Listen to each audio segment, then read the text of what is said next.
तुमचं मन शांत नसेल तर हा व्हिडिओ तुमच्यासाठीच आहे. नमस्कार मित्रांनो, आज आपण अशा महान व्यक्तीबद्दल बोलणार आहोत ज्यांचे विचार आजही लाखो लोकांचे जीवन बदलत आहेत. ते म्हणजे भगवान बुद्ध.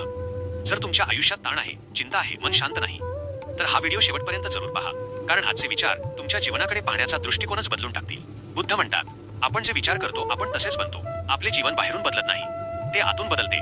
जर तुमचे विचार नकारात्मक असतील तर आयुष्यही तसंच वाटेल, पण जर तुम्ही सकारात्मक विचार करायला सुरुवात केली तर परिस्थिती तीच असली तरी तुम्हाला वेगळी वाटेल. तुमच्या मनावर नियंत्रण ठेवा, कारण मनच तुमचं आयुष्य बनवतं.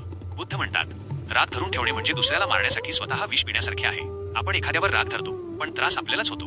रागामुळे मन अस्थिर होते, निर्णय चुकीचे होतात, नाती तुटतात. राग सोडायला शिका.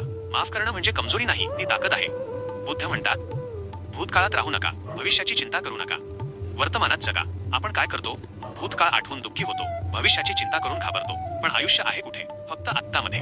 आजचा क्षण जगा, कारण तोच तुमचं खरं आयुष्य आहे. बुद्ध म्हणतात, दुःखाचे मूळ म्हणजे इच्छा आहे. आपल्याला नेहमी अधिक हवं असतं, अधिक पैसे, अधिक सुख, अधिक अपेक्षा, आणि जेव्हा ते मिळत नाही आपण दुःखी होतो. मेसेज: साधन जीवन जगा. जास्त अपेक्षा बरोबर जास्त दुःख. तुम्हीच तुमचे रक्षक आहात. कोणीही येऊन तुमचं आयुष्य बदलणार नाही, ते तुम्हालाच बदलावं लागेल. स्वतःवर विश्वास ठेवा, स्वतःची जबाबदारी घ्या, स्वतःवर काम करा. मेसेज: तुमचं आयुष्य तुमच्या हातात आहे. शांतता ही सर्वात मोठी शक्ती आहे. ज्याला शांत राहता येतं तोच खरा मजबूत असतो. कमी बोला, जास्त ऐका, मन शांत ठेवा. मेसेज: शांत मन बरोबर योग्य निर्णय, अधिक आनंदी जीवन. मित्रांनो, बुद्धांचे विचार खूप साधे आहेत, पण त्यांना आचरणात आणणं कठीण आहे. आज तुम्ही 3 गोष्टी सुरू करा. सकारात्मक विचार, राग सोडणं, वर्तमानात जगणं. हळूहळू तुमचं आयुष्य बदलायला लागेल. लक्षात ठेवा, शांती बाहेर नाही, ती तुमच्या आत आहे. जर तुम्हाला हा व्हिडिओ आवडला असेल तर लाईक करा, शेअर करा आणि सबस्क्राईब करा, आणि कमेंटमध्ये नक्की सांगा आजचा कोणता विचार तुम्हाला सर्वात जास्त आवडला. धन्यवाद.